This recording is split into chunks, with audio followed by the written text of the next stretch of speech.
추석에 모인 저와 처갓집의 식구들, 지인의 탈출 시청할 준비를 하고 있는데 장모님께서 알 수 없는 음식을 내오셨습니다. 7년 묵은 묵은지 위에 모짜렐라 치즈를 올려서 오븐에 구워낸 정체를 알 수 없는 신비한 요리. 그것을 저에게 먹으라고 주시니 저는 물었습니다. 장모님, 대관절 이것이 무엇입니까? 김치는 느끼함을 잡아주기 위한 우리나라의 전통 음식인데 그 위에 서양의 느끼한 모짜렐라 치즈를 뿌려버리면 이것이 무슨 소용이고 이건 무슨 조합입니까? 정녕 저에게 먹으라고 주신 것이 맞습니까? 장모님은 그런 반응을 이미 예상했다는 듯 호기롭게 말씀하셨습니다. 항마력을 향상시키는 요리일세. 나는 저 드라마를 도저히 못 보겠으나 자네는 끝까지 봐야 하고 리뷰까지 해야 되는 숙명을 타고났으니 내가 자네를 위해서 해줄 수 있는 건 이것밖에 없네. 이 조합의 음식을 견딘 자는 인간이 도달할 수 있는 항마력의 끝에 올라선 자이니 이제 못 볼 드라마는 하나도 없을 것세. 그런 막장을 비네. 사위를 생각하는 장모님의 깊은 뜻에 감복받아 눈 딱 감고 한 움큼 씹어먹으니 느끼하고 매운데 아삭하고 느끼하면서 실제로 항마력이 대폭 상승된 레벨업 기분을 느낄 수 있었습니다. 자신있게 7일의 탈출 시청을 시작했는데 맙소사 이럴 수가. 절벽에서 떨어져 죽은 줄 알았던 방칠성 회장이 시작과 함께 부활해버립니다. 시체 바꿔치기로 다른 사람을 죽은 것처럼 꾸미고 방칠성은 살아서 돌아온 것이죠. 지난 영상에서 저는 방칠성의 부활까지 소요되는 시간을 대략 4주 남짓으로 예상했는데 이렇게 불과 일주일 만에 초단기 속성 부활로 돌아올 줄은 몰랐습니다. 모두가 빠르게를 경쟁하듯 외치는 세상입니다. 공인중개사 회계 세무사 6개월 과정, 영어회화 한 달 과정 다 필요 없고 시체 부활 일주일 완성. 기술 배워서 창업하면 대박 날 수 있습니다. 슬프십니까? 살려드리겠습니다. 불만족 시 100% 환불 새 것처럼 깨끗하게. 주한테 로고 언니 심수련이 다녀간 집. 책임 부활 맞춤 부활. 전단지 만들어서 전국의 장례식장에 배포하며 그날부로 대박가는 모두의 성공을 바라는 삐딱뷰입니다. 드라마 예측 리뷰 영상의 특성상 틀렸다는 댓글이 자주 달리는데 솔직히 제가 이런 걸 어떻게 맞추겠습니까? 지난주 금요일 10시에 죽은 사람이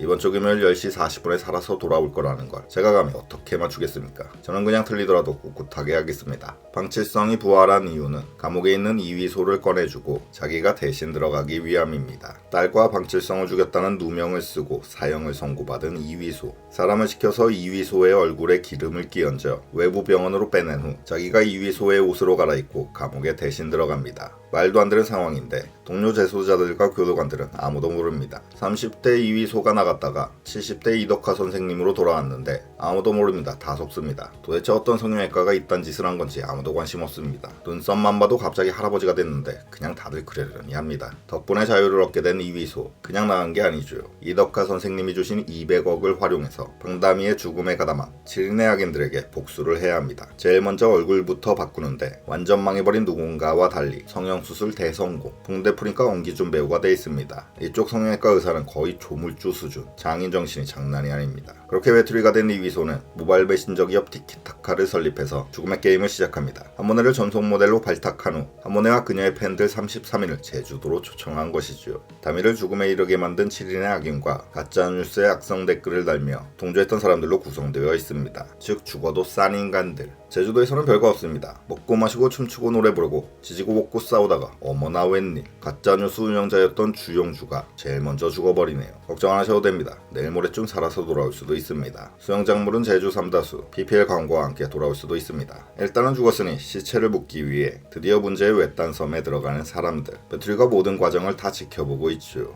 섬에 도착하자마자 일단 가볍게 유니콘 CG부터 나오면서 시작합니다. 생뚱맞게 월드 오브 워크래프트 전설의 유니콘이 나오는 듯한 이 장면에서부터 저의 묵은지 모짜렐라로 단련된 항마 면역력은 본격적으로 빛을 발하기 시작합니다. 솔직히 재밌었습니다. 제가 졌습니다. 인정하고 싶지 않지만 솔직히 여기부터 재밌었습니다. 작가님의 한계는 어디까지인가. 팬한테 욕하고 어이없어 하면서도 모두가 다 보며 시청률 30% 넘는 경이로운 기록을 찍었는데 그런 논리 없고 이상한 설정들에 사람들이 열광하니까 작가님의 자신감이 정점을 찍으셨구나. 이제 거칠 것 없이 마구마구 달리고 있으시구나. 라는 성공한 작가만이 가질 수 있는 패기와 열정의 과감한 유니콘을 저는 보았습니다. 그런데 그 유니콘은 시작에 불과했습니다. 동그란 흡혈박쥐들에게 쫓기는 씬에서는 자존심 상하지만 제 심장박동도 빨라지면서 긴박감과 몰입감을 느낄 수밖에 없었고 갑자기 나타난 야생 멧돼지 씬에서는 그 리얼리티와 CG 수준에 진심으로 감탄하기까지 했습니다. 저는 일기 수사반장 시절 생각하면 안됩니다. 이제 우리 드라마 수준은 이 정도입니다. 말도 안 되는 멧돼지를 말이 되게끔 보여줘야 되니까 제작비 과감하게 때려박아서 진짜 먹음직스럽고 무서운 불륜깔 멧돼지 CG를 탄생시켰습니다. 불과 5회 만에 이런 장면들이 거침없이 나오는데 앞으로는 어떤 것들이 기다리고 있을까 기대가 될 수밖에 없었습니다.